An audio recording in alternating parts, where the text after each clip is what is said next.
നമസ്കാരം. 2023 current affairs സീരീസിലെ 30ാമത്തെ ക്ലാസ്സാണ് ഇന്നത്തേത്. കഴിഞ്ഞ ക്ലാസ്സിൽ നമ്മൾ 2023 സെപ്റ്റംബർ മാസത്തിലെ കറണ്ട് അഫയേഴ്സ് പഠിക്കാനായിട്ട് തുടങ്ങി. സെപ്റ്റംബർ മാസത്തിലെ കറണ്ട് അഫയേഴ്സിൻ്റെ തുടർച്ചയാണ് ഇന്നത്തെ ക്ലാസ്.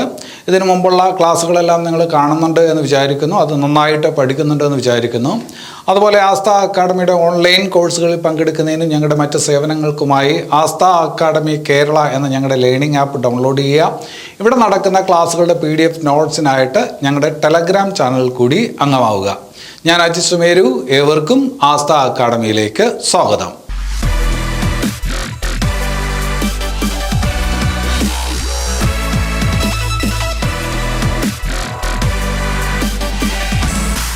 ശരി, അപ്പോൾ നമ്മുടെ ഇന്നത്തെ ക്ലാസ്സിലെ ആദ്യത്തെ പോയിന്റിലോട്ട് വരാം. 2023 സെപ്റ്റംബർ 1 കൽപ്പിത സർവകലാശാല പദവി ലഭിച്ച ഗവേഷണ വിദ്യാഭ്യാസ സ്ഥാപനം ഏതാണ്? നല്ലൊരു ചോദ്യമായിരിക്കും. 2023 സെപ്റ്റംബർ 1 മുതൽ കൽപ്പിത സർവകലാശാല പദവി, കൽപ്പിത സർവകലാശാല എന്ന് പറയുമ്പോൾ നമ്മൾ അറിയാം, വേറൊരു വാക്ക് പറയും, ഡീംഡ് യൂണിവേഴ്സിറ്റി. ആ ഡീംഡ് യൂണിവേഴ്സിറ്റി പദവി ലഭിച്ച വിദ്യാഭ്യാസ ഗവേഷണ സ്ഥാപനം ഏതാണ് എന്ന് ചോദിച്ചാൽ അതിൻ്റെ ഉത്തരം NCERT ആണ്. NCERT. അപ്പം അത് ശ്രദ്ധിച്ചു വയ്ക്കണം. കൽപ്പിത സർവകലാശാല പദവി 2023 സെപ്റ്റംബറിൽ ലഭിച്ചത് ഏത് വിദ്യാഭ്യാസ സ്ഥാപനത്തിനാണെന്ന് ചോദിച്ചാൽ, വിദ്യാഭ്യാസ ഗവേഷണ സ്ഥാപനത്തിനാണെന്ന് ചോദിച്ചാൽ NCERTക്കാണ്. നമ്മൾ വേറൊരു കാര്യം കൂടി അവിടെ മനസ്സിലാക്കി വയ്ക്കണം, പരീക്ഷയ്ക്ക് ചോദിക്കാറുള്ളതാണ്. NCERT അത് സ്ഥാപിക്കപ്പെട്ടത് ഏത് കൊല്ലമാണ് എന്ന് കൂടി മനസ്സിലാക്കി വയ്ക്കണം. NCERT സ്ഥാപിക്കപ്പെട്ടത് 1961 കേന്ദ്ര സർക്കാരിനും അതുപോലെ തന്നെ സംസ്ഥാന സർക്കാരിനും ഒക്കെ ഏതാണ് വിദ്യാഭ്യാസ കാര്യങ്ങളിൽ ഉപദേശം കൊടുക്കുക, സ്കൂൾ വിദ്യാഭ്യാസത്തെ മികച്ച നിലവാരത്തിലോട്ട് കൊണ്ടുവരിക എന്നുള്ള ലക്ഷ്യത്തോടു കൂടി പ്രവർത്തിക്കുന്ന ഒരു സ്ഥാപനമാണ് NCERT. അത് സ്ഥാപിക്കപ്പെടുന്നത് 1961. അതിന് 2023 സെപ്റ്റംബറിൽ എന്ത് കിട്ടി? കൽപ്പിത സർവകലാശാല പദവി ലഭിച്ചു. അപ്പൊ അത് ശ്രദ്ധിച്ചു വയ്ക്കണം. NCERTയുടെ പൂർണ്ണ രൂപം എന്താണ് അതുകൂടി മനസ്സിലാക്കി വെക്കണം. National Council of Educational Research and Training. NCERTയുടെ പൂർണ്ണ രൂപമാണ് National Council of Educational Research and Training. അടുത്തൊരു പ്രധാനപ്പെട്ട വേറൊരു ചോദ്യത്തിലോട്ട് വരാം. ദി സ്റ്റോറി ടെല്ലർ ഒരു ചിത്രമാണ്. 2023 സെപ്റ്റംബറിൽ 61 കോടി രൂപയ്ക്ക് വിറ്റുപോയ ചിത്രമാണ്. ഒരാൾ വരച്ച ചിത്രമാണ്. ഏത്? The story teller. ഇന്ത്യയിൽ ഇത്രയും വലിയ തുകയ്ക്ക് വിറ്റുപോകുന്ന ഒരു ചിത്രം എന്ന് പറയുന്നത് അത്ഭുതപ്പെടുത്തുന്നതാണ്. അപ്പോൾ ദി സ്റ്റോറി ടെല്ലർ എന്ന് പറയുന്ന ചിത്രം 61 കോടി രൂപയ്ക്കാണ് വിറ്റുപോയത്. ഈ ചിത്രം വരച്ചത് ആരാണ് എന്ന് കൂടി മനസ്സിലാക്കി വെക്കണം. അമൃത ഷെർഗിൽ. നിങ്ങൾക്ക് അറിയാം, ഇന്ത്യയിലെ വളരെ പ്രസിദ്ധയായിട്ടുള്ള ചിത്രകാരിയാണ്. ആര്? അമൃത ഷെർഗിൽ. അപ്പൊ അവര് വരച്ച ചിത്രമാണ് ദി സ്റ്റോറി ടെല്ലർ. അപ്പൊ ഇതെങ്ങനെയാണ് വാർത്തയിൽ വന്നത്? 2023 സെപ്റ്റംബറിൽ ഈ പറഞ്ഞ ചിത്രം വലിയ വിലയ്ക്ക് വിറ്റുപോയിരുന്നു. അങ്ങനെ വാർത്തയിൽ വന്നതാണ്. ദി സ്റ്റോറി ടെല്ലർ എന്ന ചിത്രം വരച്ച ആരെന്ന് ചോദിച്ചാൽ അമൃത ഷെർഗിൽ. നമുക്ക് കലാ സാഹിത്യം സംസ്കാരം എന്ന് പറയുന്ന ഒരു ഭാഗം പഠിക്കാനായിട്ടുണ്ട്. അവിടെയും കറണ്ട് അഫയേഴ്സ് പറയുന്നുണ്ട് അല്ലെ? ആ ഭാഗത്ത് ചോദിക്കാൻ കൊള്ളാവുന്ന ഒരു ചോദ്യം കൂടിയാണ്, ശ്രദ്ധിച്ച് വയ്ക്കുക. ഇനി അത് കഴിഞ്ഞിട്ട് വളരെ പ്രധാനപ്പെട്ട മറ്റൊരു ചോദ്യം. 2023 മഗ്സാസ പുരസ്കാരങ്ങൾ പ്രഖ്യാപിച്ചു. 2023 മഗ്സാസെ പുരസ്കാരങ്ങൾ പ്രഖ്യാപിച്ചു. നമുക്കറിയാവുന്ന കാര്യമാണ് നോബൽ പുരസ്കാരം അല്ലെ? നോബൽ പുരസ്കാരം എന്ന് പറയുന്നത് ആഗോളതലത്തിൽ നൽകുന്ന ഏറ്റവും വലിയ പുരസ്കാരമാണ് നോബൽ പുരസ്കാരം. അതേസമയം ഏഷ്യയിലെ നോബൽ പുരസ്കാരം എന്നറിയപ്പെടുന്നത് മഗ്സാസെ പുരസ്കാരമാണ് അല്ലെ? ഏഷ്യൻ നോബൽ പ്രൈസ് എന്നറിയപ്പെടുന്നത് മഗ്സാസെ പുരസ്കാരമാണ്. അപ്പൊ 2023 മഗ്സാസെ പുരസ്കാരം പ്രഖ്യാപിച്ചു. 4 പേർക്കാണ് മഗ്സാസെ പുരസ്കാരം 2023 ലഭിച്ചത്. 4 പേർക്കാണ്. അതിലൊരാള് ഇന്ത്യക്കാരനാണ്. അപ്പൊ അത് ചോദ്യമാണ്. 2023 മഗ്സാസെ പുരസ്കാരം നേടിയ ഇന്ത്യക്കാരൻ ആരെന്ന് ചോദിച്ചാൽ ഡോക്ടർ R രവി കണ്ണനാണ്. ക്യാൻസർ ചികിത്സയുമായി ബന്ധപ്പെട്ട ഒരു വിദഗ്ധനാണ് ഡോക്ടർ R രവി കണ്ണൻ. അപ്പൊ അദ്ദേഹത്തിന് 2023 മഗ്സാസെ പുരസ്കാരം ലഭിച്ചു. അവിടെ ശ്രദ്ധിക്കേണ്ട വേറൊരു പേരാണ് കോർവി രക്ഷന്ത്. നമ്മുടെ നാട്ടുകാരനല്ല, പക്ഷെ നമ്മുടെ അയൽ രാജ്യത്തുള്ള ഒരാളാണ്. കോർവി രക്ഷന്ത് ഒരു വിദ്യാഭ്യാസ പ്രവർത്തകനാണ്. കോർവി രക്ഷന്ത്. അപ്പൊ അദ്ദേഹത്തിന് മഗ്സാസെ പുരസ്കാരം ലഭിച്ചു. ഈ കോർവി രക്ഷന്ത് ഏത് രാജ്യക്കാരനാണെന്ന് മനസ്സിലാക്കി വെക്കണം. ബംഗ്ലാദേശുകാരനാണ്. എവിടുത്തുകാരനാണ്? ബംഗ്ലാദേശുകാരനാണ്. അപ്പോ 2023 4 പേർക്ക് മഗ്സാസെ പുരസ്കാരം ലഭിച്ചു. അതിൽ ഒരാള് ഇന്ത്യക്കാരനാണ്, ഡോക്ടർ ആർ രവി കണ്ണൻ. ബംഗ്ലാദേശുകാരൻ ഒരാളുണ്ട്, അദ്ദേഹത്തിന്റെ പേര് കോർവി രക്ഷന്ത് ആണ്. ഇനി അത് കഴിഞ്ഞിട്ട് ഒരു ഫിലിപ്പൈൻസിൽ നിന്നുള്ള ഒരാളുണ്ട്, Miriam Cornell Ferrer. Miriam Cornell Ferrer എന്ന് പറയുന്ന ഒരു ഫിലിപ്പൈൻസിൽ നിന്നുള്ള ഒരാളുണ്ട്. പിന്നെ അത് കഴിഞ്ഞിട്ട് ഈസ്റ്റ് തിമോറിൽ നിന്ന് ഒരു പരിസ്ഥിതി പ്രവർത്തകനുണ്ട്, എവുജിനോ ലെമോസ്. എവുജിനോ ലെമോസ് ഈസ്റ്റ് തിമോറിലെ ഒരു പരിസ്ഥിതി പ്രവർത്തകനാണ്, എവുജിനോ ലെമോസ്. അപ്പോൾ 2 പേരുകൾ നിർബന്ധമായിട്ട് നിങ്ങൾ ഓർത്തു വെക്കണം. ഡോക്ടർ ആർ രവി കണ്ണൻ, കോർവി രക്ഷന്ത്, ബംഗ്ലാദേശ്. അപ്പൊ 2023 മഗ്സാസ പുരസ്കാരം. ഇനി അത് കഴിഞ്ഞിട്ട് ജയവർമ്മ സിൻഹ. ജയവർമ്മ സിൻഹ വാർത്തയിൽ വന്ന ഒരു വ്യക്തിത്വമാണ്. ആദ്യമായിട്ടാണ് റെയിൽവേയുടെ ചരിത്രത്തിൽ ആദ്യമായിട്ടാണ് റെയിൽവേ ബോർഡിന്റെ അധ്യക്ഷ സ്ഥാനത്ത് ഒരു വനിത നിയമിക്കപ്പെടുന്നത്. ഒരു വനിത റെയിൽവേ ബോർഡിന്റെ അധ്യക്ഷ സ്ഥാനത്ത് നിയമിക്കപ്പെടുന്നു. അങ്ങനെ റെയിൽവേ ബോർഡിന്റെ അധ്യക്ഷ സ്ഥാനത്ത് നിയമിക്കപ്പെട്ട, റെയിൽവേയുടെ ചരിത്രത്തിൽ ആദ്യമായി നിയമിക്കപ്പെട്ട ആ വനിത ആര് എന്നുള്ളത് മനസ്സിലാക്കി വെക്കണം. അത് ജയവർമ്മ സിൻഹയാണ്. ആരാണ്? ജയവർമ്മ സിൻഹ. അപ്പോൾ റെയിൽവേയുടെ ചരിത്രത്തിൽ ആദ്യമായിട്ട് റെയിൽവേ ബോർഡിന്റെ ചെയർപേഴ്സൺ ആകുന്ന, അധ്യക്ഷയാകുന്ന ആദ്യ വനിത ആരെന്ന് ചോദിച്ചാൽ ജയവർമ്മ സിൻഹയാണ്. ഇനി അത് കഴിഞ്ഞിട്ട് ആർ മാധവൻ. ആരാണ് ആർ മാധവൻ എന്ന് നിങ്ങൾക്ക് അറിയാം. ആർ മാധവൻ അറിയപ്പെടുന്ന തമിഴ് സിനിമാ നടനാണ്. ആര്? ആർ മാധവൻ അല്ലെ. നമ്മുടെ 69ാമത് ദേശീയ ചലച്ചിത്ര പുരസ്കാരം, 69ാമത് ഏറ്റവും റീസെന്റ് ആയിട്ടുള്ള ചലച്ചിത്ര പുരസ്കാരം 2023 പ്രഖ്യാപിച്ചപ്പോൾ, 69ാമത് ദേശീയ ചലച്ചിത്ര പുരസ്കാരം പ്രഖ്യാപിച്ചപ്പോൾ ഒരു സിനിമ റോക്കട്രി എന്ന് പറയുന്ന ഒരു സിനിമയുണ്ട്. ആ റോക്കട്രി എന്ന് പറയുന്ന സിനിമയാണ് ഏറ്റവും മികച്ച ചിത്രമായിട്ട് തിരഞ്ഞെടുക്കപ്പെട്ടത് അല്ലെ. ആ ചിത്രത്തിന്റെ സംവിധായകൻ കൂടിയാണ് ആര്? ആർ മാധവൻ. പക്ഷെ നമ്മൾ ഇവിടെ പഠിക്കാനായിട്ട് ഉദ്ദേശിക്കുന്നത് ആ കാര്യമല്ല. പൂനെ ഫിലിം ഇൻസ്റ്റിറ്റ്യൂട്ട്, നിങ്ങൾക്കറിയാം പൂനെ ഫിലിം ഇൻസ്റ്റിറ്റ്യൂട്ട്, അതിൻ്റെ പ്രാധാന്യമൊക്കെ നിങ്ങൾക്കറിയാം.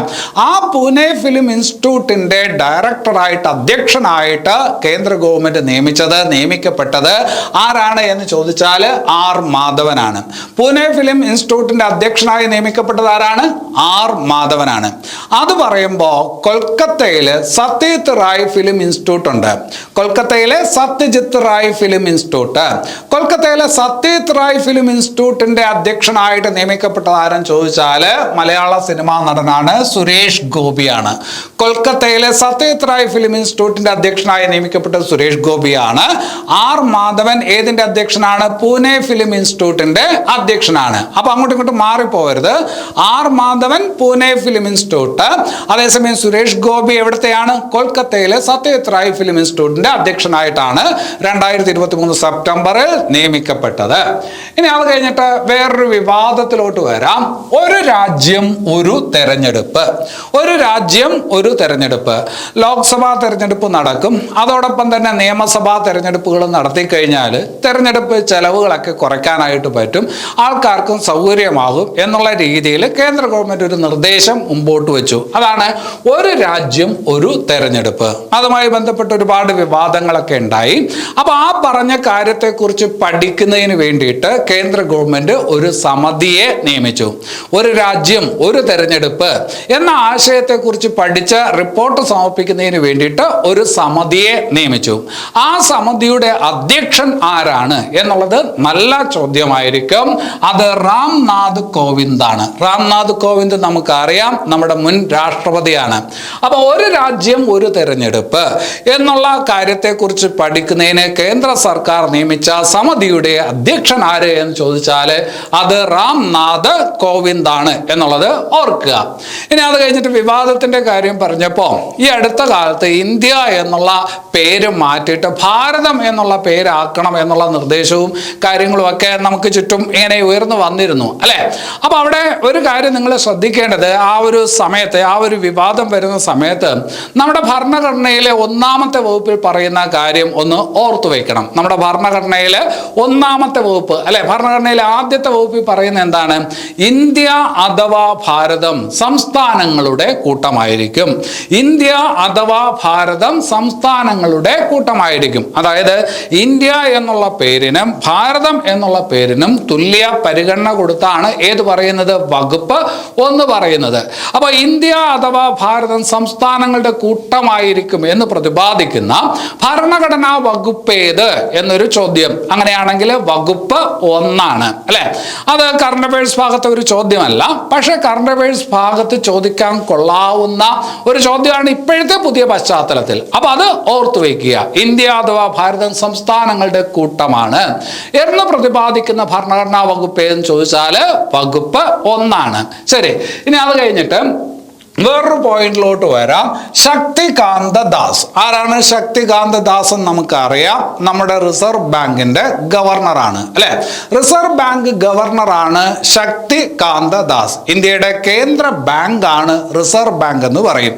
ഈ അടുത്ത കാലത്ത് ആഗോള തലത്തില് ഇങ്ങനെയുള്ള കേന്ദ്ര ബാങ്കുകളുടെ തലവന്മാരെ തെരഞ്ഞെടുത്തപ്പോ, ഏറ്റവും മികച്ച കേന്ദ്ര ബാങ്കുകളുടെ തലവന്മാരെ തെരഞ്ഞെടുത്തപ്പോ അതിലൊരാളായിട്ട് ആര് മാറി? ശക്തികാന്ത ദാസ് മാറിയായിരുന്നു. അപ്പോ ഏറ്റവും മികച്ച കേന്ദ്ര ബാങ്കർമാരുടെ പട്ടികയിൽ 1ാം സ്ഥാനത്തെത്തിയത് ആര് എന്ന് ചോദിച്ചാൽ അത് ശക്തികാന്ത ദാസ് ആണ്. നമ്മുടെ RBIയുടെ ഗവർണറാണ്.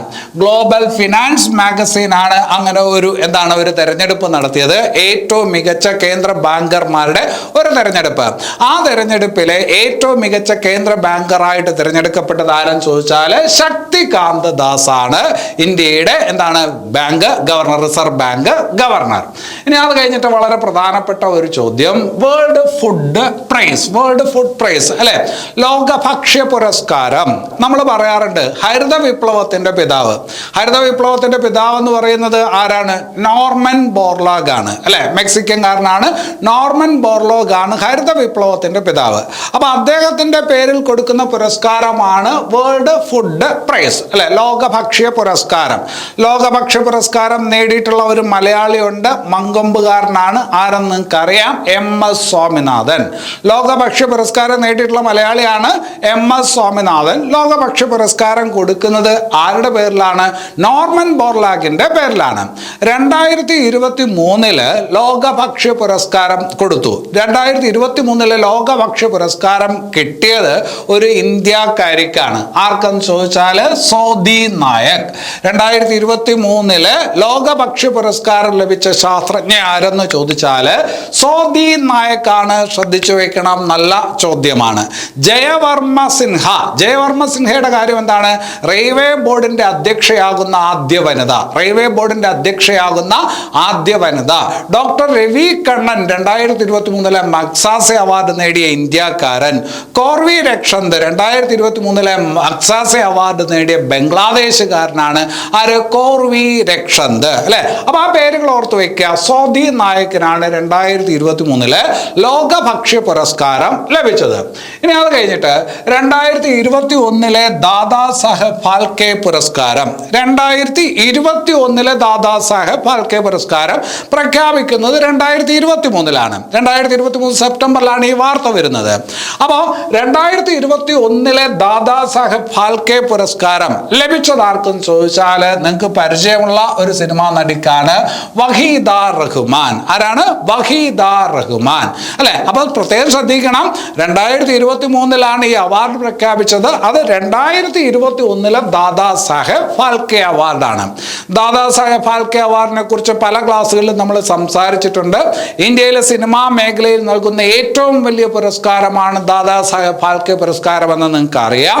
1969 മുതലാണ് ദാദാ സാഹേബ് ഫാൽക്കെ പുരസ്കാരം കൊടുത്തു തുടങ്ങിയത്. 1969 ആദ്യമായിട്ട് ദാദാ സാഹേബ് ഫാൽക്കെ പുരസ്കാരം വാങ്ങിയതാരെന്ന് നിങ്ങൾക്ക് അറിയാം? ദേവിക റാണി റോറിച്ച് അല്ലെ.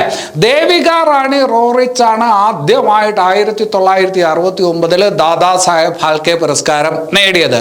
ദാദാ സാഹേബ് ഫാൽക്കെ പുരസ്കാരം നേടിയ ആദ്യ മലയാളി ആരെന്നറിയാമോ? നമ്മൾ പഠിച്ചിട്ടുണ്ട്, അടൂർ ഗോപാലകൃഷ്ണനാണ്. ദാദാ സാഹേബ് ഫാൽക്കെ പുരസ്കാരം നേടിയ ആദ്യ മലയാളി ആരാണ്? അടൂർ ഗോപാലകൃഷ്ണനാണ്. ഇപ്പോ 2021 2021 ദാദാ സാഹേബ് പുരസ്കാരം 2023 പ്രഖ്യാപിച്ചു. അത് കിട്ടിയത് ആർക്കെന്ന് ചോദിച്ചാൽ വഹീദ റഹ്മാനാണ് എന്നുള്ളത് ഓർക്കുക. ഇനി അത് കഴിഞ്ഞിട്ട് വേറൊരു വനിതയുടെ പേരൊന്ന് ഓർത്തു വയ്ക്കുക, പ്രമീള മാലിക്. എന്താണ് പ്രമീള മാലിക്? എന്താണ് പ്രമീള മാലിക് വാർത്തയിൽ വരാനുള്ള കാരണം? ഒഡീഷയിലെ സ്പീക്കറായി തിരഞ്ഞെടുക്കപ്പെട്ട വനിതയാണ്. ഒഡീഷ നിയമസഭയിലെ സ്പീക്കറായിട്ട് തിരഞ്ഞെടുക്കപ്പെട്ടു. ആദ്യമായിട്ടാണ് ഒഡീഷയിൽ വനിത ഒരാള് സ്പീക്കറായിട്ട് തിരഞ്ഞെടുക്കപ്പെടുന്നത്. അപ്പോൾ ഒഡീഷ നിയമസഭയിൽ ചരിത്രത്തിൽ ആദ്യമായിട്ട് സ്പീക്കറായി നിയമിക്കപ്പെട്ട വനിതയാണ് പ്രമീള മാലിക്. അപ്പോൾ പരീക്ഷയ്ക്ക് ചോദിക്കുന്നത് എങ്ങനെയായിരിക്കും?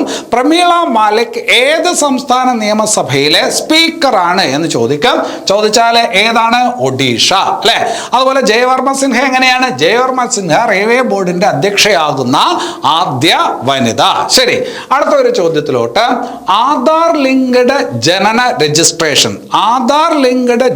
രജിസ്ട്രേഷൻ നടപ്പിലാക്കിയ ആദ്യ വടക്ക് കിഴക്കൻ സംസ്ഥാനം ഏതാണ്? ആദ്യ വടക്ക് കിഴക്കൻ സംസ്ഥാനം, അല്ലെ? നമുക്കറിയാം എല്ലാ കാര്യങ്ങളിലും വടക്ക് കിഴക്കൻ സംസ്ഥാനം മറ്റുള്ള സംസ്ഥാനങ്ങളെ അപേക്ഷിച്ച് എങ്ങനെയാണ്? ഇത്തിരി പിന്നാക്കമാണ്. അവിടെയുള്ള സംസ്ഥാനങ്ങളൊക്കെ പിന്നാക്കമാണ്. പക്ഷെ ആദ്യമായിട്ട് ഏത് വടക്ക് കിഴക്കൻ സംസ്ഥാനമാണ് ആധാർ ലിങ്ക്ഡ് ജനന രജിസ്ട്രേഷൻ നടപ്പിലാക്കിയത് എന്ന് ചോദിച്ചാൽ അതിന്റെ ഉത്തരം നാഗാലാൻഡ് എന്നാണ്. ഏതാണ്? നാഗാലാൻഡ്. അപ്പോൾ ആദ്യമായിട്ട് ആധാർ ലിങ്ക്ഡ് ജനന രജിസ്ട്രേഷൻ നടപ്പിലാക്കിയ വടക്ക് കിഴക്കൻ സംസ്ഥാനം നാഗാലാൻഡ് ആണ്. നാഗാലാൻഡിനെ കുറിച്ച് നമ്മൾ വേറെ ചില കാര്യങ്ങൾ പഠിച്ചിട്ടുണ്ട്. എങ്ങനെ പഠിച്ചിട്ടുണ്ട്? ഗ്രാമീണ റിപ്പബ്ലിക്കുകളുടെ കൂട്ടം എന്നറിയപ്പെടുന്ന സംസ്ഥാനം ഏതെന്ന് ചോദിച്ചാലും ഏതാണ്? നാഗാലാൻഡ് ആണ്. അപ്പൊ അത് ഓർത്തു വെക്കുക. ഇനി അത് കഴിഞ്ഞിട്ട് വളരെ പ്രധാനപ്പെട്ട മറ്റൊരു കാര്യത്തിലോട്ട് വരാം. ലോകാരോഗ്യ സംഘടന വേൾഡ് ഹെൽത്ത് ഓർഗനൈസേഷൻ, ലോകാരോഗ്യ സംഘടനയുടെ പ്രഥമ എന്ന് പറയുമ്പോൾ ആദ്യത്തെ, അപ്പൊ അതിനൊരു പ്രാധാന്യമുണ്ട്. ലോകാരോഗ്യ സംഘടനയുടെ പ്രഥമ പരമ്പരാഗത വൈദ്യശാസ്ത്ര ആഗോള ഉച്ചകോടി 2023 നടന്നു.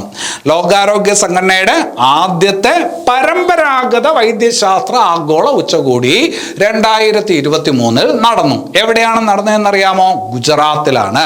അപ്പോൾ ലോകാരോഗ്യ സംഘടനയുടെ പ്രഥമ പരമ്പരാഗത വൈദ്യശാസ്ത്ര ആഗോള ഉച്ചകോടി 2023, അതിന് വേദിയായ സംസ്ഥാനം ഏത് എന്ന് ചോദിച്ചാൽ ഗുജറാത്താണ്.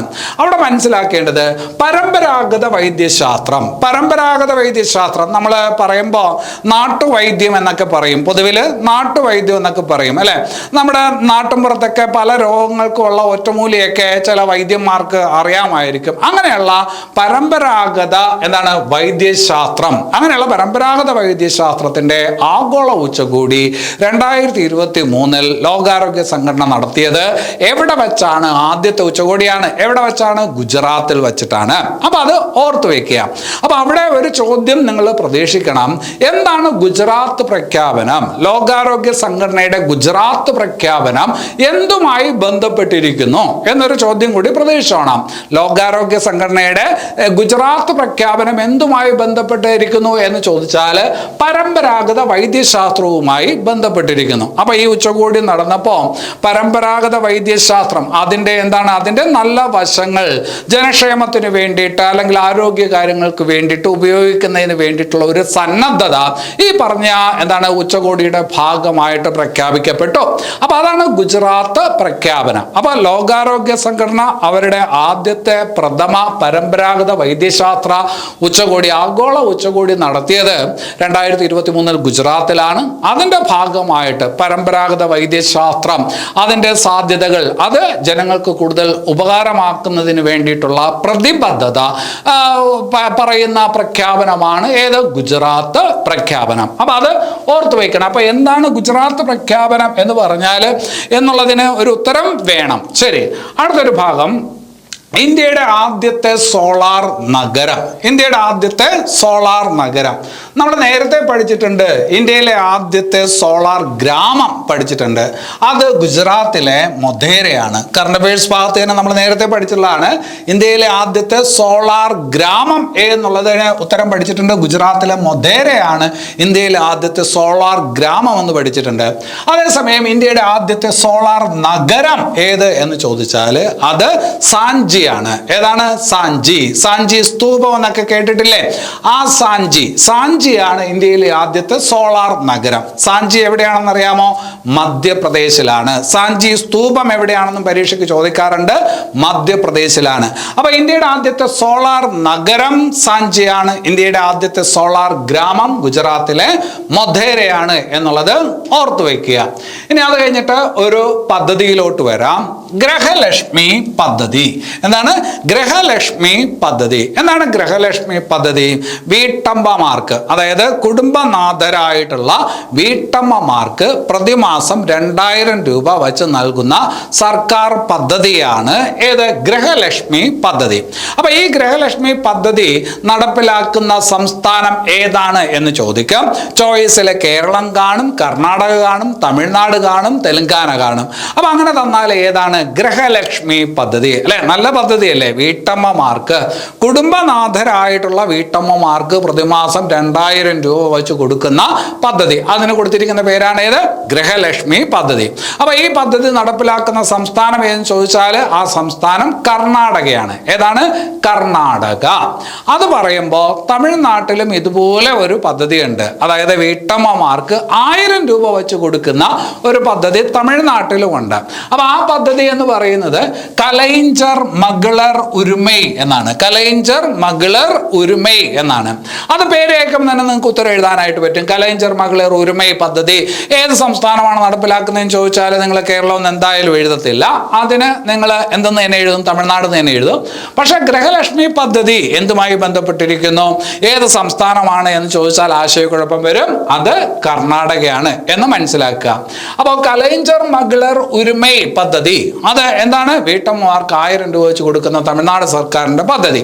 അവിടെ തമിഴ്നാട് സർക്കാരിന്റെ കാര്യം പറയുമ്പോൾ അവയവദാനം നടത്തുന്നവരുടെ ശവസംസ്കാരം സംസ്ഥാന ബഹുമതികളോടുകൂടി നടത്താൻ തീരുമാനിച്ച സംസ്ഥാനം ഏതാണ് എന്ന് ചോദിച്ചാലും തമിഴ്നാടാണ്. അവയവദാനമൊക്കെ ചെയ്യുന്നവരുണ്ടല്ലോ, അവയവദാനമൊക്കെ ചെയ്യുന്നവരെ അവര് ഏതെങ്കിലും ഒരു സാഹചര്യത്തിൽ മരണപ്പെടുന്ന അവസരത്തിൽ അവരുടെ എന്താണ് ശവസംസ്കാരം സംസ്ഥാന ബഹുമതികളോടുകൂടി നടത്തണം എന്ന് തീരുമാനിച്ച സംസ്ഥാനം ഏതെന്ന് ചോദിച്ചാലും അതും ഏത് തന്നെയാണ്? തമിഴ്നാട് തന്നെയാണ്. അപ്പൊ ഗൃഹലക്ഷ്മി പദ്ധതി എന്ന് പറഞ്ഞാൽ എന്താണെന്ന് മനസ്സിലായി? അത് കർണാടക ഗവൺമെന്റ് ആണ് നടപ്പിലാക്കുന്നത്. കലൈഞ്ചർ മകളർ ഉരുമൈ പദ്ധതി നടപ്പിലാക്കുന്നത് തമിഴ്നാട് സർക്കാരാണെന്ന് മനസ്സിലായി.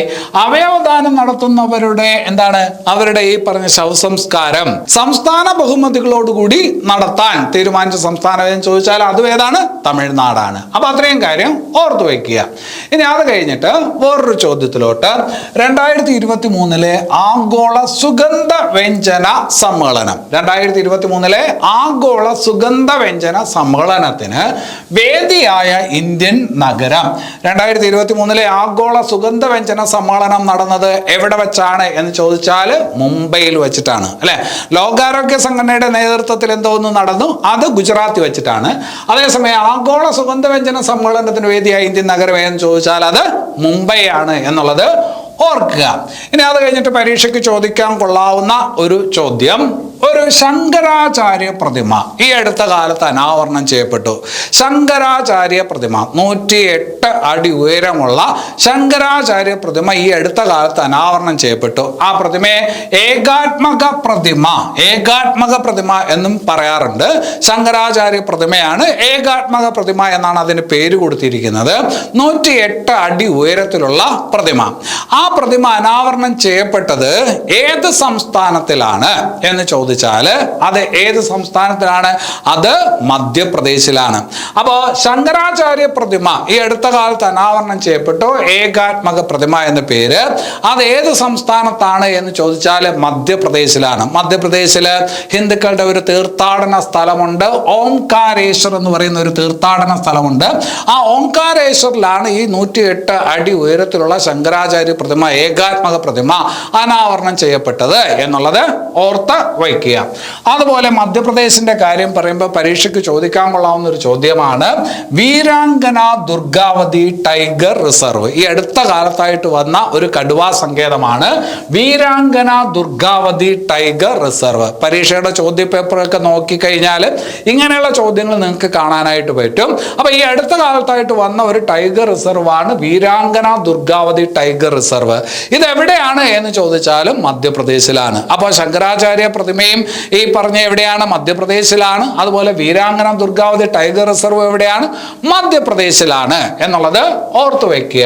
ഇനി അത് കഴിഞ്ഞിട്ട് നമ്മൾ നേരത്തെയും പറഞ്ഞിട്ടുണ്ട്, ഇന്ത്യയുടെ 41ാമത് യുനെസ്കോ ലോക പൈതൃക കേന്ദ്രമായിട്ട് മാറിയത് ഏത് സ്ഥാപനമാണ് എന്ന് ചോദിച്ചാൽ ശാന്തി നികേതനാണ്. ലോക പൈതൃക പട്ടിക നമുക്കറിയാം, യുനെസ്കോ തയ്യാറാക്കുന്ന ലോക പൈതൃക പട്ടിക.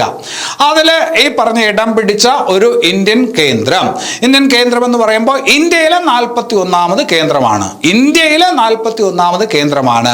അത് 2023 ഏതാണ് എന്ന് ചോദിച്ചാൽ ശാന്തി നികേതനാണ്. നമുക്കറിയാം ശാന്തി നികേതൻ, അതിൻ്റെ പ്രാധാന്യമൊക്കെ അറിയാം അല്ലെ. അത് ഈ പറഞ്ഞ ടാഗോർ സ്ഥാപിച്ചതാണെന്ന് നമുക്കറിയാം. ഇന്ത്യൻ സ്വാതന്ത്ര്യ സമരവുമായി ബന്ധപ്പെട്ട ഒരുപാട് കാര്യങ്ങൾ ഈ പറഞ്ഞ ശാന്തി നികേതനുണ്ട്. പിന്നെ അത് കഴിഞ്ഞിട്ട് ഈ ശാന്തി നികേതനാണ് പിന്നീട് വിശ്വഭാരതി സർവകലാശാലയായിട്ട് മാറിയത് എന്നൊക്കെ നമ്മൾ പഠിച്ചിട്ടുണ്ട്. അതുപോലെ തന്നെ വിശ്വഭാരതി സർവകലാശാലയുടെ ഒരു കാര്യവും നമ്മൾ പഠിച്ചിട്ടുണ്ട്. പ്രവർത്തിച്ചുകൊണ്ടിരിക്കുമ്പോൾ തന്നെ ലോക പൈതൃക പട്ടികയിൽ ഉൾപ്പെട്ട സർവകലാശാലയാണ് വിശ്വഭാരതി സർവകലാശാല നമ്മൾ പഠിച്ചിട്ടുണ്ട്. ഇവിടെ ഇപ്പോൾ ഇന്ത്യയുടെ 41ാമത് യുനെസ്കോ ലോക പൈതൃക കേന്ദ്രമായി മാറിയത് ഏതാണ് എന്ന് ചോദിച്ചാൽ ശാന്തി നികേതനാണ്. ശാന്തി നികേതൻ എവിടെയാണ്? പശ്ചിമ ബംഗാളിലാണ്. ഇനി അത് കഴിഞ്ഞിട്ട് ഓപ്പറേഷൻ പോളോ ചരിത്രം പഠിക്കുമ്പോൾ നമ്മൾ പഠിക്കുന്നതാണ്. ഓപ്പറേഷൻ പോളോ എന്ന് പറയുന്നത് നമുക്കറിയാം, ഹൈദരാബാദ് എന്ന് പറയുന്ന നാട്ടുരാജ്യം ഇന്ത്യൻ യൂണിയനിൽ ലയിക്കാതെ മാറി നിന്ന ഇന്ത്യൻ യൂണിയനിൽ ലയിക്കുന്നതിന് തടസ്സം നിന്ന ഒരു നാട്ടുരാജ്യമാണ് ഹൈദരാബാദ്. അവസാനം സൈനിക നടപടിയിലൂടെയാണ് സർദാർ വല്ലഭായ് പട്ടേൽ ഈ ഹൈദരാബാദിനെ ഇന്ത്യൻ യൂണിയനിൽ ചേർത്തതെന്ന് നമുക്കറിയാം. ആ സൈനിക നടപടിയാണ് ഏത്? ഓപ്പറേഷൻ പോളോ അല്ലെ. പരീക്ഷയ്ക്ക് ചോദിച്ചിട്ടുണ്ട്, ഓപ്പറേഷൻ പോളോയിലൂടെ ഇന്ത്യൻ യൂണിയനിലോട്ട് കൂട്ടിച്ചേർക്കപ്പെട്ട പ്രദേശം ഏതെന്ന് ചോദിച്ചിട്ടുണ്ട്. ഏതാണ്? ഹൈദരാബാദാണ് അല്ലെ. 1948 1948 എന്നാണ് സെപ്റ്റംബർ 17 അല്ലെ. അപ്പോൾ ഓപ്പറേഷൻ പോളോയുമായി ബന്ധപ്പെട്ട ഒരു ദിവസമാണ് സെപ്റ്റംബർ 17. അപ്പോൾ സെപ്റ്റംബർ 17 ഏത് സൈനിക നടപടിയുടെ ഓർമ്മ ദിവസമാണ് എന്ന് ചോദിച്ചാൽ ഓപ്പറേഷൻ പോളോയുടെ ഓർമ്മ ദിവസമാണ്. ഇത് പറയുമ്പോൾ ഗോവ ലിബറേഷൻ ഡേ, അങ്ങനെ ഒരു കാര്യം നമ്മൾ പഠിച്ചിട്ടുണ്ട്. 1961 ഗോവ ലിബറേഷൻ ഡേ ആയിട്ട് ആചരിക്കുന്ന ഡിസംബർ 19 ഓർത്തു വയ്ക്കണം. ഓപ്പറേഷൻ പോളോ ദിനം എന്ന് പറയുന്നത് സെപ്റ്റംബർ 17. ഇനി അത് കഴിഞ്ഞിട്ട് കേന്ദ്ര സമുദ്ര മത്സ്യ ഗവേഷണ കേന്ദ്രം 2023 സെപ്റ്റംബറിൽ ഏത് കടൽ മത്സ്യത്തിൻ്റെ ജനിതക ഘടനയാണ് കണ്ടെത്തിയത്? ഒരു കടൽ മത്സ്യത്തിൻ്റെ ജനിതക ഘടന കേന്ദ്ര മത്സ്യ ഗവേഷണ കേന്ദ്രം 2023 സെപ്റ്റംബറിൽ കണ്ടെത്തി. ആദ്യമായിട്ടാണ് കേന്ദ്ര മത്സ്യ ഗവേഷണ കേന്ദ്രം ഒരു കടൽ മത്സ്യത്തിൻ്റെ ജനിതക ഘടന കണ്ടെത്തുന്നത്. ആദ്യമായിട്ടാണ് ഒരു കടൽ മത്സ്യത്തിൻ്റെ ജനിതക ഘടന ഈ പറഞ്ഞ മത്സ്യ ഗവേഷണ കേന്ദ്രം കണ്ടെത്തുന്നത്. അത് ഏത് മത്സ്യത്തിൻ്റെതാണ് എന്നുള്ളതാണ് ചോദ്യം. നല്ല ചോദ്യമാണ്. മത്തിയുടെ ജനിതക ഘടനയാണ് കേന്ദ്ര സമുദ്ര മത്സ്യ ഗവേഷണ കേന്ദ്രം 2023 കണ്ടെത്തിയത് എന്നുള്ളത് ഓർത്തു വയ്ക്കുക. ഇത്തരത്തിൽ ആദ്യമായിട്ട് ഒരു കടൽ മത്സ്യത്തിന്റെ ജനിതക ഘടന കണ്ടെത്തുന്നത് ഏതിൻ്റെതാണ്? മത്തിയുടേതാണ് എന്നുള്ള കാര്യം ഓർത്തു വയ്ക്കുക. ഇന്ത്യയുടെ കാര്യത്തിൽ പറയുന്നതാണ്, മത്തിയുടേതാണ്. ശരി, ഇനി അത് പറയുമ്പോൾ അവിടെ ശ്രദ്ധിക്കേണ്ട ഒരു കാര്യമുണ്ട്. നമ്മളിപ്പോൾ മത്സ്യത്തിന്റെ കാര്യം പറഞ്ഞതുകൊണ്ടാണ് നമ്മൾ നമ്മുടെ സംസ്ഥാന മത്സ്യം ഏതാണ്? നമ്മുടെ സംസ്ഥാന മത്സ്യം എന്ന് പറയുന്നത് കരിമീനാണ്, അല്ലെ? ഇന്ത്യയുടെ ദേശീയ മത്സ്യം അയലയാണ്, നിങ്ങൾക്ക് അറിയാം. നമ്മുടെ സംസ്ഥാന മത്സ്യം കരിമീനാണ്, ഇന്ത്യയുടെ ദേശീയ മത്സ്യം അയലയാണ്. ഈ അടുത്ത കാലത്ത് മഹാരാഷ്ട്ര സർക്കാർ, മഹാരാഷ്ട്ര ഗവൺമെന്റ് ഒരു മത്സ്യത്തെ അവരുടെ സംസ്ഥാന മത്സ്യമായി പ്രഖ്യാപിച്ചു. ഈ അടുത്ത കാലത്ത് മഹാരാഷ്ട്ര ഗവൺമെന്റ് ഒരു മത്സ്യത്തെ അവരുടെ സംസ്ഥാന മത്സ്യമായിട്ട് പ്രഖ്യാപിച്ചു. ഏത് മത്സ്യത്തെയാണ് മഹാരാഷ്ട്ര ഗവൺമെന്റ് അവരുടെ സംസ്ഥാന മത്സ്യമായി പ്രഖ്യാപിച്ചതെന്ന് ചോദിച്ചാൽ അത് വെളുത്ത ആവോലിയാണ്. ഏതാണ്? വെളുത്ത ആവോലി. ആ മത്സ്യത്തെയാണ് മഹാരാഷ്ട്ര ഗവൺമെന്റ് അവരുടെ സംസ്ഥാന മത്സ്യമായിട്ട് പ്രഖ്യാപിച്ചത്. അത് പറയുമ്പോൾ വേറൊരു ഭാഗം, അതുമായിട്ട് ബന്ധപ്പെട്ടിരിക്കുന്ന വേറൊരു കാര്യത്തിലോട്ട് കൂടി വരാം. ഒരു ജലക്കരടി, ഒരു പുതിയ ഇനം ജലക്കരടിയെ കുസാറ്റിലെ ഗവേഷകർ 2023 സെപ്റ്റംബറിൽ കണ്ടെത്തി. പുതിയ ഇനം ജലക്കരടിയെ കുസാറ്റ് എന്ന് പറഞ്ഞാൽ അറിയാലോ, കൊച്ചിൻ ശാസ്ത്ര സാങ്കേതിക സർവകലാശാല. കുസാറ്റിലെ ഗവേഷകർ ഒരു പുതിയ ഇനം ജലക്കരടിയെ 2023 സെപ്റ്റംബറിൽ കണ്ടെത്തി. ആ ജലക്കരടിക്ക് കൊടുത്തിരിക്കുന്ന പേരെന്താണെന്നുള്ളത് മനസ്സിലാക്കി വെക്കുക. ബ്രാറ്റിലിപ്പസ് കലാമി. ബ്രാറ്റിലിപ്പസ് കലാമി, അല്ലെ? ബ്രാറ്റിലിപ്പസ് കലാമി. കലാമി എന്ന് പറയുന്നത് അബ്ദുൽ കലാം, APJ അബ്ദുൽ കലാം. അദ്ദേഹത്തിന്റെ പേരിനോടുള്ള ബഹുമാനം കൊണ്ട് കൊടുത്തതാണ് ഏത്? ബ്രാറ്റിലിപ്പസ് കലാമി. എന്തുകൊണ്ടാണ് ആ ബഹുമാനം വന്നത്? ഈ പറഞ്ഞ ജലക്കരടിയെ കണ്ടെത്തിയത് എവിടെ വെച്ചാണെന്ന് അറിയാമോ? രാമേശ്വരത്തെ കടലിൽ വെച്ചിട്ടാണ്. രാമേശ്വരത്ത് വെച്ചിട്ടാണ് ഈ പറഞ്ഞ ജലക്കരടിയെ കണ്ടെത്തിയത്. രാമേശ്വരത്താണല്ലോ APJ അബ്ദുൽ കലാമിന്റെ ജന്മസ്ഥലം. അതുകൊണ്ട് അദ്ദേഹത്തിനോടുള്ള ബഹുമാന സൂചകമായിട്ട് ബ്രാറ്റിലിപ്പസ് കലാമി എന്നാണ് ഇതിന് പേര് കൊടുത്തിരിക്കുന്നത് എന്നുള്ളത് ഓർത്തു വയ്ക്കുക. അപ്പോൾ കുസാറ്റിലെ ഗവേഷകർ 2023 സെപ്റ്റംബറിൽ കണ്ടെത്തിയ പുതിയ ഇനം ജലക്കരടിക്ക് കൊടുത്തിരിക്കുന്ന പേര് ബ്രാറ്റിലിപ്പസ് കലാമി എന്നുള്ളത് ഓർത്തു വയ്ക്കുക. ഇനി അത് കഴിഞ്ഞിട്ട് വേറൊരു ഭാഗത്തോട്ട് വരാം. നമുക്കറിയാം 2023 G20 ഉച്ചകോടി നടന്നത് എവിടെയാണെന്ന് അറിയാം. അതിന് ആതിഥേയത്വം വഹിച്ചത് നമ്മളാണ്, ഇന്ത്യയാണ്, അല്ലെ? 2023 G20 ഉച്ചകോടിക്ക് ആതിഥേയത്വം വഹിച്ച രാജ്യം ഏതെന്ന് ചോദിച്ചാൽ ഇന്ത്യയാണ്.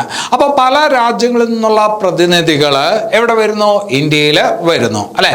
അവർക്ക് ആവശ്യം വേണ്ട ഉപദേശങ്ങൾ നൽകുന്നതിന് വേണ്ടിയിട്ട് നമ്മൾ നിർമ്മിത ബുദ്ധി ഉപയോഗിച്ചുകൊണ്ട് ഒരു സംവിധാനം രൂപപ്പെടുത്തിയിരുന്നു. അതിനെയാണ് ഗീതാ ഗൈഡൻസ് എന്ന് പറയുന്നത്. എന്താണ് ഗീതാ ഗൈഡൻസ്? എന്താണ് ഗീതാ ഗൈഡൻസ് എന്ന് ചോദിച്ചാൽ G20 ഉച്ചകോടി ഇന്ത്യയിൽ വെച്ച് നടന്നപ്പോൾ പ്രതിനിധികൾക്ക് ഉപദേശം കൊടുക്കുന്നതിന് വേണ്ടിയിട്ടുള്ള നിർമ്മിത ബുദ്ധി ഉപയോഗപ്പെടുത്തിയിട്ടുള്ള ഒരു സംവിധാനം. ആ സംവിധാനത്തിന് കൊടുത്തിരുന്ന പേരാണ് ഏത്? ഗീതാ ഗൈഡൻസ്. അപ്പൊ അവിടെ മനസ്സിലാക്കാനുള്ള ഒരു പ്രധാനപ്പെട്ട കാര്യം, 2023 G20 ഉച്ചകോടി നടന്നത് ഇന്ത്യയിൽ വെച്ചിട്ടാണ്. അതിൽ രാഷ്ട്രതലവന്മാരുടെ സമ്മേളനം, G20 ഉച്ചകോടിയുമായിട്ട് ബന്ധപ്പെട്ട് പലതരത്തിലുള്ള സമ്മേളനങ്ങൾ നടന്നു. അതിൽ രാഷ്ട്രതലവന്മാരുടെ സമ്മേളനം നടന്നത് എവിടെ വെച്ചാണെന്ന് നിങ്ങൾക്ക് അറിയാം, ഡൽഹിയിൽ വെച്ചിട്ടാണ്. ഡൽഹിയിലെ പ്രഗതി മൈതാനിൽ വെച്ചിട്ടാണ് രാഷ്ട്രതലവന്മാരുടെ സമ്മേളനം നടന്നത്. അപ്പോൾ G20 ഉച്ചകോടി 2023 രാഷ്ട്രതലവന്മാരുടെ സമ്മേളനം നടന്നത് ഡൽഹിയിലെ പ്രഗതി മൈതാനിലാണ്. ആ G20 ഉച്ചകോടിയുടെ പ്രമേയം എന്താണ് എന്ന് നമുക്കറിയാം. G20 ഉച്ചകോടിയുടെ പ്രമേയം എന്തായിരുന്നു? വസുദൈവ കുടുംബകം, ലോകമേ തറവാട്. വസുദൈവ കുടുംബകം എന്നുള്ളതായിരുന്നു 2023 G20 ഉച്ചകോടിയുടെ പ്രമേയം, അല്ലെ?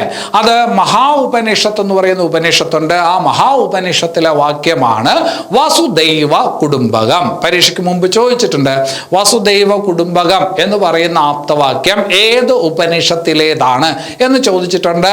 അത് മഹാ ഉപനിഷത്തിലേതാണ്. അപ്പൊ 2023 G20 ഉച്ചകോടിയിലെ ആപ്തവാക്യം അല്ലെങ്കിൽ പ്രമേയം എന്തായിരുന്നു ചോദിച്ചാൽ വസുദൈവ കുടുംബകമായിരുന്നു എന്നുള്ളത് അവിടെ ഓർത്ത് വയ്ക്കുക. ഇനി അത് കഴിഞ്ഞിട്ട് 2023 G20 ഉച്ചകോടിയിലെ വളരെ പ്രധാനപ്പെട്ട തീരുമാനങ്ങളിൽ ഒന്ന് പുതിയ ഒരു അംഗത്തെ കൂടി അതിനകത്ത് ഉൾക്കൊള്ളിക്കുക എന്നുള്ളതായിരുന്നു. G20 രാജ്യങ്ങളുടെ കൂട്ടത്തിലോട്ട് പുതിയ അംഗത്തെ കൂടി ഉൾക്കൊള്ളിക്കുക. അതൊരു രാജ്യമല്ല, ഈ പറഞ്ഞ രാജ്യങ്ങളുടെ കൂട്ടായ്മയാണ്. ആഫ്രിക്കൻ യൂണിയനെ കൂടി G20 G20 ഉച്ചകോടിയിൽ എന്ത് ചെയ്തു? ഉൾക്കൊള്ളിക്കാൻ തീരുമാനിച്ചു. 2023 ഇന്ത്യയിൽ വെച്ച് നടന്ന G20 ഉച്ചകോടി സമ്മേളനത്തിൽ ഈ പറഞ്ഞ ആഫ്രിക്കൻ യൂണിയനെ കൂടി ഉൾക്കൊള്ളിക്കാൻ തീരുമാനിച്ചു എന്നുള്ള കാര്യം ഓർക്കുക. അപ്പോൾ പുതുതായിട്ട് ഉൾക്കൊള്ളിക്കാൻ തീരുമാനിച്ചത് എന്തിനെയാണ്? ആഫ്രിക്കൻ യൂണിയനെയാണ്. G20 ഉച്ചകോടിയിൽ നേരത്തെ യൂറോപ്യൻ യൂണിയൻ ഉണ്ട്. European union already G20 ഉച്ചകോടിയിലുണ്ട്. അതോടൊപ്പം ഇപ്പോൾ ആഫ്രിക്കൻ യൂണിയനെ കൂടി ഉൾക്കൊള്ളിക്കാനായിട്ട് തീരുമാനിച്ചു. ഇനി അത് കഴിഞ്ഞിട്ട് G20 ഉച്ചകോടിയിലെ പ്രധാനപ്പെട്ട തീരുമാനങ്ങളിൽ ഒന്നാണ് ഇന്ത്യയെയും അതുപോലെ മിഡിൽ ഈസ്റ്റിനെയും യൂറോപ്പിനെയും ബന്ധപ്പെടുത്തി. ഇന്ത്യയും മിഡിൽ ഈസ്റ്റ് എന്ന് പറഞ്ഞാൽ ഗൾഫ് രാജ്യങ്ങൾ, ഇന്ത്യയും അതുപോലെ മിഡിൽ ഈസ്റ്റിനെയും യൂറോപ്പിനെയും ബന്ധിപ്പിക്കുന്ന റെയിൽവേ കപ്പൽ ഇടനാഴി, ഇന്ത്യയും മിഡിൽ ഈസ്റ്റിനെയും യൂറോപ്പിനെയും തമ്മിൽ ബന്ധിപ്പിക്കുന്നതിനുള്ള റെയിൽവേ കപ്പൽ ഇടനാഴി രൂപീകരിക്കുന്നതിനെ കുറിച്ചും 2023 G20 ഉച്ചകോടി തീരുമാനമെടുത്തു. അപ്പോൾ താഴെ പറയുന്ന 2023 G20 ഉച്ചകോടിയുടെ തീരുമാനവുമായി ബന്ധപ്പെടാത്തത് എന്ന് പറഞ്ഞാൽ അതിനകത്ത് ആഫ്രിക്കൻ യൂണിയനെ ഉൾപ്പെടുത്താൻ തീരുമാനിച്ച ഒരു തീരുമാനമാണ്. അതുപോലെ തന്നെ ഇന്ത്യ, അതുപോലെ മിഡിൽ ഈസ്റ്റ്, യൂറോപ്പ് എന്നിവയെ തമ്മിൽ ബന്ധിപ്പിച്ചുകൊണ്ട് എന്താണ് റെയിൽ ഇടനാഴി അതുപോലെ തന്നെ കപ്പൽ ഇടനാഴി രൂപീകരിക്കാൻ തീരുമാനിച്ചു എന്നുള്ളത് ഓർത്തു വയ്ക്കണം. ഇനി അത് കഴിഞ്ഞിട്ട് 2023 G20 ഉച്ചകോടിയിലെ മറ്റൊരു തീരുമാനമാണ് 2030 ആകുമ്പോഴേക്കും പുനരുപയോഗിക്കാൻ പറ്റുന്ന ഊർജ സ്രോതസ്സുകൾ ഉപയോഗിക്കുന്നതിനുള്ള ക്ഷമത 3 മടങ്ങ് വർദ്ധിപ്പിക്കണമെന്നും തീരുമാനിച്ചു. എങ്ങനെയാണ് പറഞ്ഞത്? പുനർനിർമ്മിക്കാവുന്ന ഊർജ സ്രോതസ്സുകൾ അത് ഉപയോഗപ്പെടുത്തുന്നതിനുള്ള ക്ഷമത 3 മടങ്ങ് വർദ്ധിപ്പിക്കാനും ഏത് തീരുമാനമെടുത്തു? 2023 G20 ഉച്ചകോടിയിൽ തീരുമാനമെടുത്തു. അപ്പോൾ ആ പറഞ്ഞ ഉച്ചകോടിയിലെ പ്രധാനപ്പെട്ട 3 തീരുമാനങ്ങൾ ഇതൊക്കെയാണ്. ആഫ്രിക്കൻ യൂണിയനെ ഉൾക്കൊള്ളിക്കാൻ തീരുമാനിച്ചു, G20യിൽ ഉൾക്കൊള്ളിക്കാൻ തീരുമാനിച്ചു. അതുപോലെ തന്നെ ഇന്ത്യയെയും അതുപോലെ ഗൾഫ് രാജ്യങ്ങളെയും യൂറോപ്പിനെയും തമ്മിൽ ബന്ധിപ്പിച്ചുകൊണ്ട് റെയിൽ അതുപോലെ തന്നെ കപ്പൽ ഇടനാഴി രൂപീകരിക്കാൻ തീരുമാനിച്ചു. 2030 ആകുമ്പോഴേക്കും പുനർനിർമ്മിക്കാൻ പറ്റുന്ന ഊർജ സ്രോതസ്സുകൾ ഉപയോഗിക്കാനുള്ള ക്ഷമത 3 മടങ്ങ് വർദ്ധിപ്പിക്കാനും തീരുമാനിച്ചു. അല്ലെ, ആഗോള താപനം, കാലാവസ്ഥാ മാറ്റം ഇതൊക്കെ ലോകം നേരിടുന്ന പ്രശ്നങ്ങളാണ്.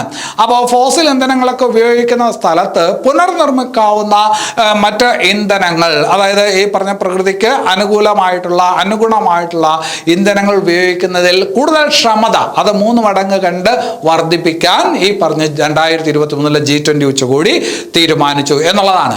ഇനി അത് കഴിഞ്ഞിട്ട് 2024 G20 ഉച്ചകോടിയുടെ വേദി ഏത് രാജ്യമാണ്? 2024 G20 ഉച്ചകോടിക്ക് അധ്യക്ഷത വഹിക്കാൻ പോകുന്ന രാജ്യം ഏതാണെന്ന് ചോദിച്ചാൽ അത് ബ്രസീലാണ്. അപ്പോൾ ഇന്നിപ്പോൾ നമ്മൾ ഈ പറഞ്ഞ കാര്യങ്ങളിൽ വളരെ പ്രധാനപ്പെട്ട ചില പോയിന്റുകളുണ്ട്, പരീക്ഷകൾക്ക് ചോദിക്കാൻ കൊള്ളാവുന്ന പോയിന്റുകളുണ്ട്. നന്നായിട്ട് അത് മനസ്സിലാക്കി വെക്കുക. ഇതിൻ്റെ തുടർച്ചയായിട്ടുള്ള അടുത്ത ക്ലാസ്, സെപ്റ്റംബർ മാസത്തിലെ കറണ്ട് അഫയേഴ്സ് തീർന്നില്ല, തുടർച്ചയായിട്ടുള്ള അടുത്ത ക്ലാസ് ഉടനെ തന്നെ അപ്ലോഡ് ചെയ്യാം. അപ്പോൾ ഈ ക്ലാസ് ഇവിടെ അവസാനിക്കുന്നു. എല്ലാവർക്കും നല്ലത് വരട്ടെ. നന്ദി.